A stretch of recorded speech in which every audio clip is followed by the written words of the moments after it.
belts and parachutes, all the guns of the force. Get ready. Airborne from skies up to head in the blue. Coming, make your jumps and take your bows today. Let's go put on your boots, your jumping boots, your parachutes, get all those gliders. Long time. I'm 66 and a half, and I started working with my dad off and on at a very early age, watching him and some of the other big makers.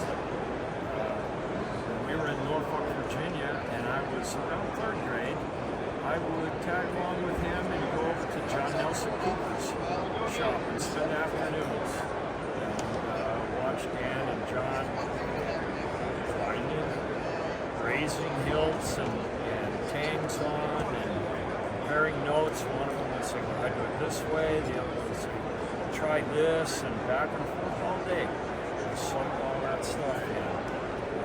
In 1989, I moved to Delmore, Colorado, where Dan's shop was, and went to work for him full-time for a few years. And when my dad passed a few years back, I just decided to carry on the family tradition. It was started in 1942. Dan joined the Navy in January of 1941. His dad couldn't handle having him around the house anymore, so time to join the Navy. So you're 17. He was stationed in Banana River, Florida. He found out about this guy named Randall. He hitchhikes a ride one weekend on Liberty. He hitchhikes across Florida to Orlando. Boldly walks up to Randall's house, knocks on the door, and says, I'm so-and-so. I'm in the Navy, and I heard you're the best knife maker a guy could ever go to learn how to make knives. And at that time, there was only a handful of makers. So the host says, well, I got guests. We're having a party. But since you're in the Navy and you showed this much interest in coming out and meeting me, let's go. They go out and fire up the forge. Randall #1. Went through the steps for how Dan should take it back to base and finish it. They also did some knife throwing in the backyard real quick. What was the knife throwers? Well, one of the Randall throwers is friends in enemies' hands. But it developed a lifelong friendship.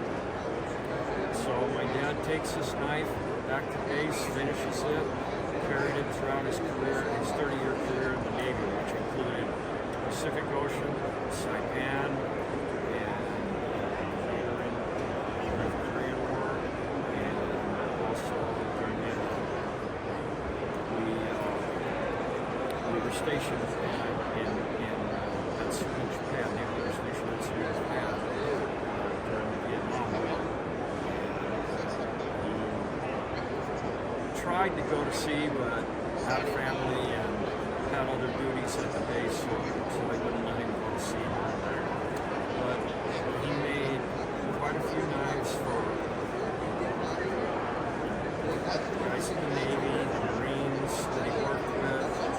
He claimed, and his story always to me was, his first knife sold, and it may have only been a pack of cigarettes, who knows, but he sold his first knife to a Marine going ashore on Saipan. And the story's just, I've kept building ever since. It's while he was in the Navy that he discovered this interesting stuff called micarta. And he started making knives with little pieces of this that he got while he was in the Navy. And they used it for all kinds of purposes while doing sheet metal work on the airplanes. They used it for backer mollies, or they could even machine parts, aircraft parts out of this stuff and help get planes put back together and in the air. So he sends some to Randall and says, Bo, this stuff is indestructible. You gotta try it. Makes the best knife handles anywhere. And of course the rest is history. Randall start using it. Other knife makers over time kept using it. And Mike Carter's one of the reasons Stan got inducted into the Company Hall of Fame some years back, 2 years before he died. And that he was one of the 11 founding members of the Knife Makers Guild. So as a young kid, I'm tagging along to all these shows and visiting other knife shops. I've been in Bob Lovelace's knife shop on numerous occasions where Dan and Bob are just hanging out, showing each other how to do stuff, and still soaking all this stuff in. After the Houston show, Bob Lovelace, Merle Swine, Clyde Fisher, Clyde brought us all into his Cadillac and drove us around Texas, took us out to his ranch and showed us his little shop. And he had an old grinding wheel that he used. It was out around. So he's down there doing this as the wheel was rotating because it was so out around. Bob nudges my dad and he said, "That's the best damn knife maker in the world to be able to turn out knives on that thing." And I remember all these funny stories and all these great gentlemen that helped establish this entire industry.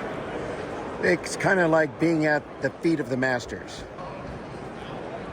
Yep. And I have found that I have met knife makers who are really good at making knives, but they're still evolving as sheath makers.